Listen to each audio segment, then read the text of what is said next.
billahi minasyaitonirrajim. Bismillahirrahmanirrahim.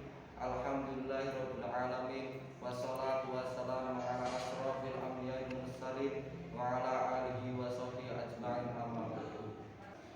Yang saya hormati dosen Ibu Nurjana selaku pengampu mata kuliah psikolog. Puji syukur kehadirat Allah Subhanahu wa taala yang telah melimpahkan rahmat taufik hidayahnya kepada kita semua sehingga kami dapat mempresentasikan materi tentang memori. Salawat serta salam tercurahkan kepada junjungan kita Nabi Agung Muhammad SAW yang kita tunggu-tunggu syafaatnya di yaumul qiyamah. Memori atau ingatan.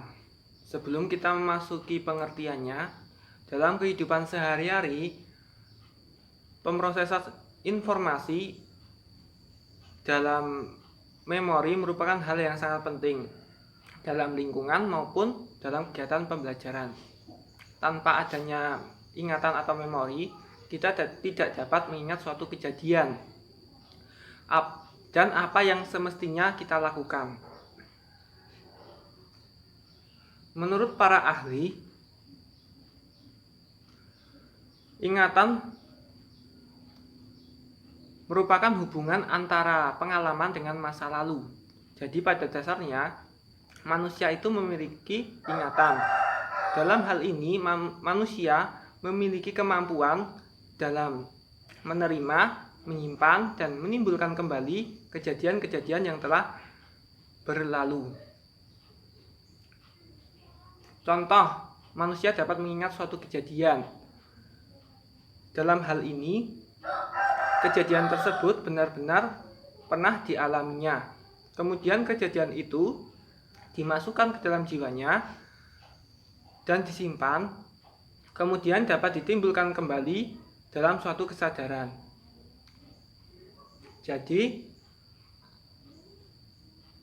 memori atau ingatan adalah kemampuan yang berkaitan dengan kemampuan untuk menerima atau memasukkan, kemudian menyimpan, dan menimbulkan kembali kejadian-kejadian yang telah dialaminya atau kejadian-kejadian yang telah berlalu. Seseorang mengadakan persepsi atau pengalaman, maka apa yang dipersepsikan itu tidak akan hilang. Kemudian dimasukkan ke dalam ingatan dan bila sewaktu-waktu dibutuhkan, pengalaman atau kejadian tersebut dapat ditimbulkan kembali dalam suatu alam kesadaran. Dan fungsi mengingat atau learning. Dalam ingatan seseorang adalah hal-hal yang pernah dialami oleh seseorang. Seseorang memperoleh pengalaman dapat dibedakan dengan dua cara. Yang pertama dengan tidak sengaja. Secara tidak sengaja seseorang memasukkan pengalaman-pengalamannya ke dalam psikisnya. Kemudian secara tidak sengaja seseorang memasukkan pengalamannya dengan sengaja ke dalam psikisnya. Yang kedua ialah fungsi menyimpan. Fungsi kedua dari ingatan ialah penyimpanan atau retention. Apa yang dipelajari itu ialah apa yang dipersepsi.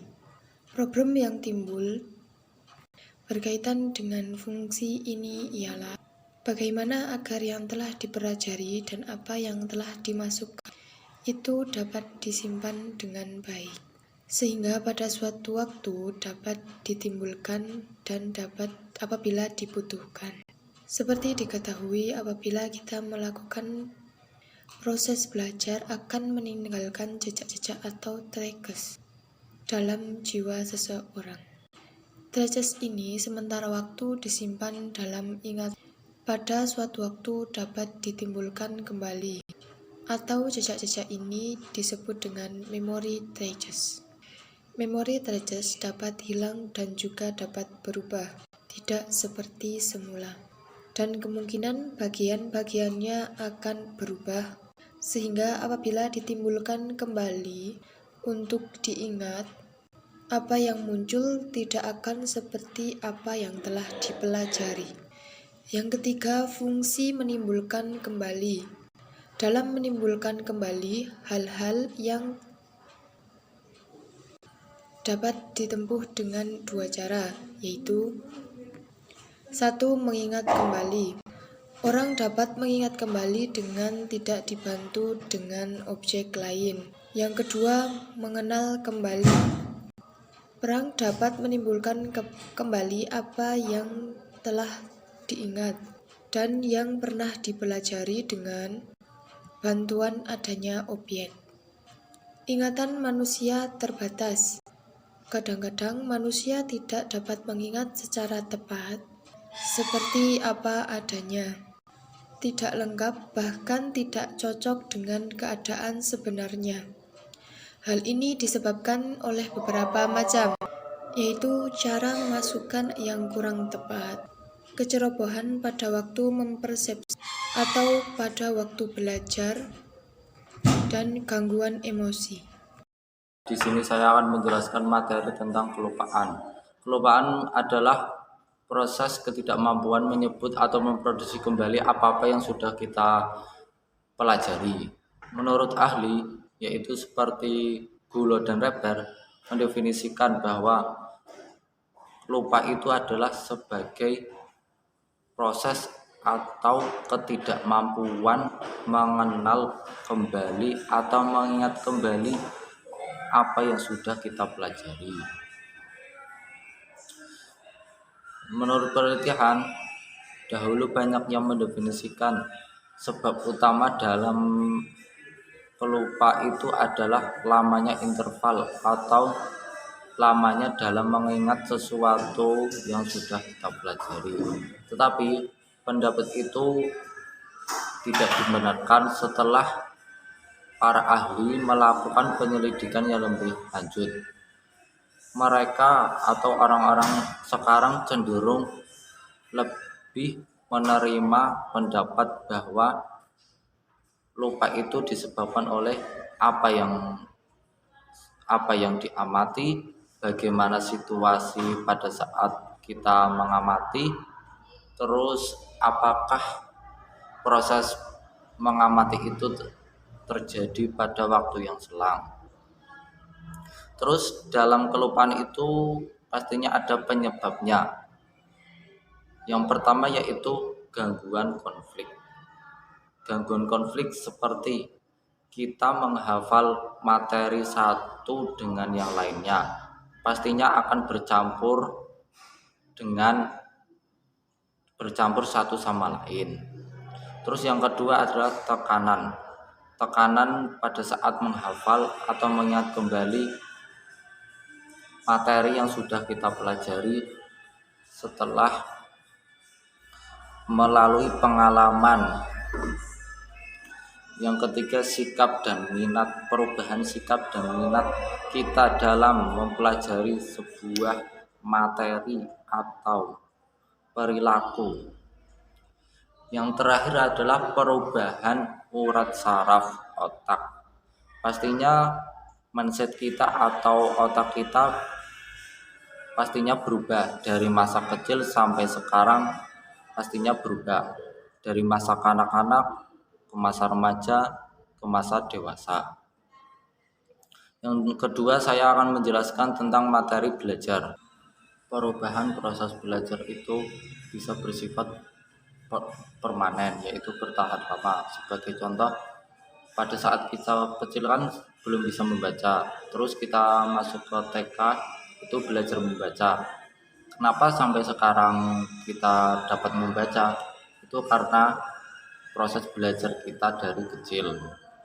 Terus proses perubahan perilaku itu dapat bersifat aktual atau nampak, seperti perubahan dari kita bodoh menjadi pintar, terus pintar menjadi bodoh. Terus dapat bersifat juga potensial atau tidak nampak, seperti perubahan dari sikap kita, dari perilaku kita, dari tata bicara kita. Di sini saya akan menerangkan tentang belajar sebagai suatu sistem. Banyak faktor yang mempengaruhi proses belajar. Masukan apabila dianalisis lebih lanjut akan dipadati beberapa jenis masukan, yaitu masukan mentah, masukan instrumen, dan masukan lingkungan. Semua ini berinteraksi dalam proses belajar yang akan mempengaruhi hasil belajar. Apabila salah satu faktor itu terganggu, maka faktor itu akan terganggu dan hasil juga tidak memuaskan. Teori belajar. Teori belajar asosiatif, teori yang dibantu oleh Pavlov. Pavlov menyimpulkan bahwa perilaku menyimpulkan bahwa teori belajar fungsionalistik dipelopori oleh Gordyberg dan Skinner. Gordyberg tentang hukum kesiapan, latihan, dan efektif untuk mencapai hasil yang lebih baik. Harus ada kesiapan yang lebih baik. Jika dilatih, dia akan lebih baik. Pada dasarnya, dia dilatih terus akan lebih baik dari hasil yang sebelumnya dan direspon oleh semuanya. Teori belajar kognitif. Kohler belajar dalam memecahkan masalah dengan insif. Teori belajar kognitif Kohler ini dapat membantu kita untuk memecahkan masalah. Intinya, belajar adalah sebagai serangkai kejiwaan mencapai suatu perubahan dan hasil pengalaman individu dalam interaksi dan lingkungannya. Belajar sebagai suatu sistem dapat juga sebagai suatu sistem interaksi dari peserta didik dengan tujuan membantu peserta didik dalam meningkatkan mutu dan pengetahuan. Contoh komponen pendaftaran sistem: 1. Masukan, 2. Proses, 3. Keluaran, 4. Umpan balik. Belajar sebagai suatu proses. Proses adalah suatu perubahan yang menyangkut tingkah laku dan perubahan. Fase-fase dalam perubahan: 1. Perubahan materi, 2. Pengubahan materi, 3. Penilaian materi.